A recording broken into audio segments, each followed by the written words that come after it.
The White House press room buzzed with its usual energy. Reporters shuffled papers, cameras flashed, and aides whispered last-minute instructions. President Donald Trump walked in, confident as ever, ready to face the media. Among the reporters sat Clara Hayes, a 28-year-old journalist, known for being calm, professional, and fearless when asking tough questions. She sat quietly in the second row, notebook in hand, though her mind was anything but steady. When Trump pointed toward her, the room fell silent. Clara stood, her voice trembling just enough to betray her nerves. Mr. President, what would you say to families who feel forgotten? Families who've lost everything and are barely hanging on. It wasn't only the question that caught Trump's attention. It was her eyes. They glistened with unshed tears. She was holding something back, something deeply personal. For a brief moment, Trump hesitated. "I'd tell them they're not forgotten," he said firmly. "Not by me, not by this country." His gaze lingered on Clara longer than usual. He noticed how tightly she gripped her pen, her knuckles pale. The room moved on. More hands shot up. More questions followed. But Trump couldn't shake the image of Clara's eyes that carried a weight beyond journalism. As the press conference ended, aides rushed him toward the exit, but he slowed, glancing back at her once more. He had faced countless reporters before, yet this one felt different. That evening, seated in the Oval Office reviewing briefings, Clara's face resurfaced in his thoughts. "Who was that reporter today?" he asked an aide. "The one who asked about forgotten families?" "Clara Hayes, sir. She works for an independent outlet. Young but gaining recognition." Trump nodded slowly. Something told him this wasn't just about journalism. 2 days later, during another press event, Clara was there again. She didn't ask a question, but Trump noticed her quiet presence. Afterward, instead of leaving immediately, he motioned for security to bring her into a side hallway. Clara's heart raced as she approached. "Mr. President, I wanted to ask you something," Trump said quietly. "Why did you ask me that question the other day?" It felt personal. Clara hesitated. Pain flickered across her face. "Because I know what it feels like," she said softly. "My family was one of them." Trump leaned forward. "Tell me." She shook her head. "I don't usually share this. Reporters aren't supposed to become the story." Trump's expression wasn't political. It was human, almost fatherly. "Sometimes," he said gently, "the story is what needs to be heard." Clara swallowed hard. "My father gave everything for this country," she whispered. "And when he needed help, no one was there." Trump felt his chest tighten. His name was Michael Hayes. He was a decorated Army veteran. 2 tours overseas. When he came home, he wasn't the same. She took a shaky breath. "Nightmares, panic attacks, guilt. My mom tried to help, but the bills kept piling up. We called. We filled out paperwork. We waited. Promises came. Help didn't." Her voice cracked. "One winter, we lost our house. My dad was too proud to admit how bad things were. He kept saying he'd fix it. Tears spilled over. He couldn't carry the burden anymore. He took his own life when I was 16. The words landed heavily between them. I became a reporter because I wanted to give people like him a voice," Clara said. "Families who slip through the cracks while politicians argue. That's why I asked you that question, not for a soundbite, but to see if you'd look me in the eye and mean it." For once, Trump didn't speak. Finally, he said quietly, "Clara, I'm sorry. No one who served this country should ever feel forgotten." For the first time in years, Clara felt someone in power wasn't dismissing her pain. They were listening. Her story stayed with Trump. The next day, he summoned his advisors. "How many veterans are waiting for help right now?" he demanded. "Housing, medical care, mental health. Give me the real numbers, not polished reports." That evening, at a rally, Trump stepped to the podium and went off script. "We talk about strength, about winning, about greatness," he said. "But greatness means nothing if we forget the people who gave everything for this country. Too many heroes come home and feel invisible. I met someone this week who reminded me of that, and I want you to know I hear you, I see you, you are not forgotten." Clara froze in the press section. He was speaking because of her, The crowd cheered, but Clara's chest tightened, not with pride, but with something deeper. Maybe, just maybe, her father's voice was finally being heard. Later that night, in her hotel room, Clara opened a small wooden box on her nightstand. Inside were her father's dog tags, a faded photo of him in uniform, and the last letter he had written her.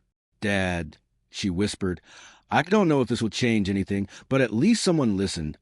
The next morning, a White House staffer called. The president wanted to meet privately. No cameras, no press. When Clara entered the Roosevelt room, Trump stood waiting, holding a thick folder. "I did some digging," he said. "You were right. The numbers are worse than I thought." He slid the folder toward her. Charts, waiting lists, proof that veterans were drowning in bureaucracy. "I want to fix this," Trump said, "but I need your help, not as a reporter, as someone who's lived it." Clara stared at the folder. "You're asking me to help tell their stories." "I want the truth," Trump said. "The kind numbers can't show." She hesitated. "If I do this," she said, "it's for them, not for headlines, not for politics." Trump nodded. "Fair enough." Over the next weeks, Clara traveled across the country. She met homeless veterans sleeping in cars, single mothers who had served and couldn't afford care, families clutching folded flags and unanswered paperwork. She brought their stories back. Trump listened. One evening he said quietly, "When I first saw the tears in your eyes, I thought it was just a moment. Now I know it was the truth speaking." Clara still struggled. At night, she wondered if she was crossing a line, but she always returned to one thought. Sometimes, telling the truth means stepping closer to fire, not away from it. Reporters weren't supposed to get involved. They were meant to observe, question, report. Yet here Clara was, quietly sharing veteran stories directly with the president. At the next press briefing, she avoided Trump's eyes. Other reporters noticed. "Hey, Clara, where are those sharp questions you're famous for?" One colleague teased. She forced a smile, but guilt pressed against her ribs. She no longer knew which side of the line she stood on. After the briefing, Trump approached her in a quiet corridor. "You're avoiding me," he said. Clara crossed her arms. "I can't be seen as your ally. People will say I've lost my objectivity." Trump studied her for a moment. "This isn't about politics," he said. "It's about people. Forget me. Think about them." Her defenses wavered. He was right. Still, the fear remained. One wrong step could cost her everything. On a bitter evening in Detroit, Clara met Sergeant David Lopez. He had lost both legs in combat and lived in a cramped apartment, surviving on disability checks that barely covered groceries. "My kids think I'm broken," he whispered. "They look at me like I'm half a man. Truth is, I feel like it. I gave everything to this country, and now I feel thrown away." Clara's hand trembled as she wrote. When she later repeated his words to Trump, his jaw tightened. "That's not right," Trump muttered. "No man who served this country should feel that way. Not on my watch." For the first time, Clara didn't see a politician. She saw a man who was genuinely angry. Still, a quiet voice inside her warned, "Don't trust too much. Don't forget who you are." One night, Clara visited her mother. They sat at the kitchen table, steam rising from their mugs. "Mom, do you think Dad would have believed someone in power cared?" Her mother sighed, eyes glossy. "Your father was proud, but inside he felt invisible. If someone had listened back, then maybe things would have been different." The words haunted Clara. Maybe she couldn't save her father, but maybe she could save others. Her mother squeezed her hand. "Be careful, Clara. Don't lose yourself. Remember why you became a reporter, to seek truth, not to become part of it." Clara nodded, but deep down, she knew her path was already changing. Weeks later, Trump invited Clara to a private meeting with several veterans at the White House. No cameras, no press. They spoke of broken systems, years-long wait lists, untreated trauma. One widow collapsed into sobs.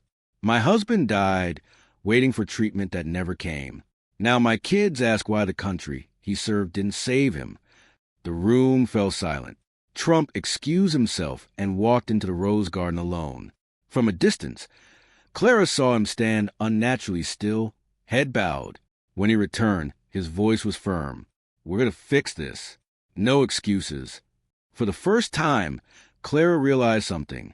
The tears he had seen in her eyes were now living in his. As Clara continued working quietly behind the scenes, suspicion grew among her colleagues. During a live briefing, a reporter turned toward her. "Clara, aren't you getting a little too cozy with this administration? You haven't been asking the tough questions you're known for." Soft laughter rippled through the room. Clara froze. Trump glanced at her, then spoke. "She's doing her job just fine. Sometimes the toughest questions aren't asked in front of cameras." Clara's cheeks burned. She hated the spotlight, but she was grateful. That night, alone in her hotel room, she opened her father's final letter. "Clara, if you're reading this, it means I couldn't hold on.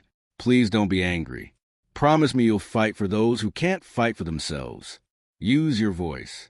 Be louder than I ever could." Tears soaked the page. For the first time, Clara understood. She wasn't betraying her father. She was honoring him. Weeks later, Trump called a press conference. Clara sat in the front row, notebook trembling.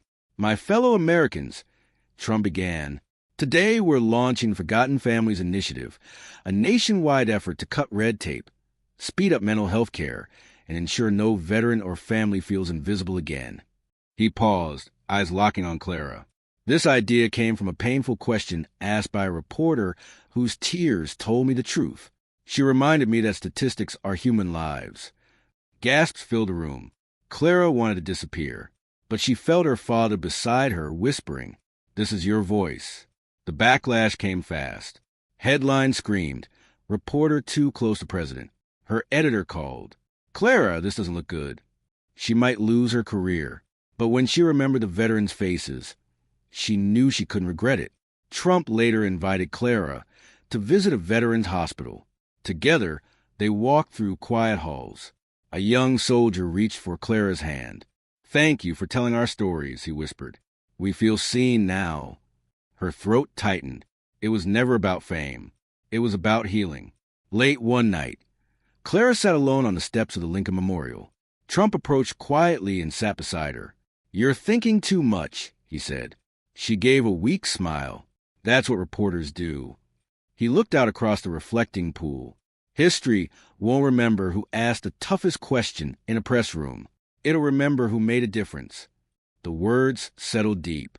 One evening, Clara received a call from Sergeant Lopez. "I just got approved for treatment I've been waiting years for. My kids hug me today like they believe in me again. Thank you." Clara broke down. Her father's promise was being kept. Months later, at a veterans gala, Trump unexpectedly called Clara on stage. "This woman asked me a question that broke my heart," he said. "Because of her, lives changed.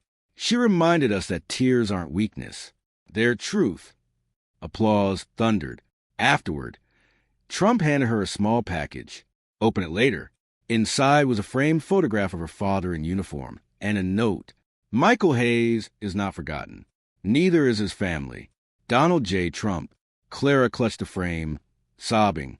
For the first time, the grief felt lighter. Months later, Clara stood at her father's grave. "Dad," she whispered, "your story was heard, not just by me, but by the world." She placed a framed photo beside the headstone. "I thought strength meant staying detached. Now I know strength is caring. Even tears can change lives." As she walked away, sunlight broke through the clouds. Sometimes, the smallest crack in a strong facade, a single tear, can open the door to change a nation. And Clara knew, deep in her heart, that her father was finally at peace.